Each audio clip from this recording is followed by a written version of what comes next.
Il est regrettable que pendant toute la seconde moitié du XXe siècle, la notion d'équinoxe et de solstice ne soit pas apparue comme majeure.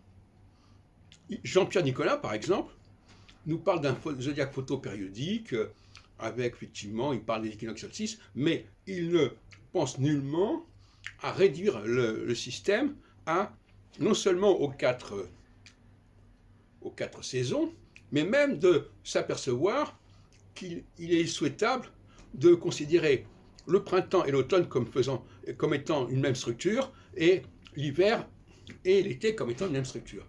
Donc cet esprit de réduction, il est très peu développé chez Nicolas, puisqu'il prend toutes les planètes, il leur donne des attributions, représentations, équinoxe, existence, transcendance, mais il n'envisage absolument pas de simplifier les choses. À la différence des Allemands. Moi, j'étais très marqué par l'astrologie allemande à une époque, puisque je suis allé au congrès de 71, où j'ai fait rencontre de Reinhold Ebertin, le père de tout ce système. Et eux, ils ont compris, ça vaut ce que ça vaut, mais enfin, ils avaient une démarche qui leur permettait de dire que les planètes qui étaient en signe cardinal, par exemple, étaient conjointes. Des planètes en signe fixe étaient conjointes. Ce qui l'a conduit à ce qu'il appelle le 90 degrés, c'est-à-dire considérer que finalement les 360 degrés doivent se réduire à 90 degrés. Et tout à l'heure, je parlais des 90 degrés qui pouvaient se réduire à 22 degrés. Enfin bon, on pourrait continuer comme ça, en divisant par 4.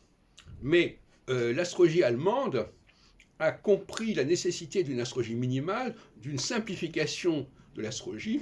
Alors, elle l'a fait pour le zodiaque, elle ne l'a pas apparemment fait pour les planètes. Et pour les planètes, effectivement, bon, alors nous avons les expériences évidemment de André Barbeau qui dit en astrologie mondiale on prendra à partir de Jupiter et pas avant, de Gauquelin qui prend uniquement Mars, Jupiter, Saturne, auquel il va rajouter un certain nombre de choses, mais enfin il élimine effectivement Uranus, Neptune et Pluton. Donc voilà, on a deux processus complètement opposés. Barbeau qui intègre les nouvelles planètes, comme Nicolas, et Gauquelin qui, lui, les exclut, pour des raisons qui peuvent être purement statistiques. Enfin, et le fait est là. Et moi, je suis entre les deux, puisque moi, je ne garde que Saturne, pour des raisons que j'ai déjà exposées par ailleurs.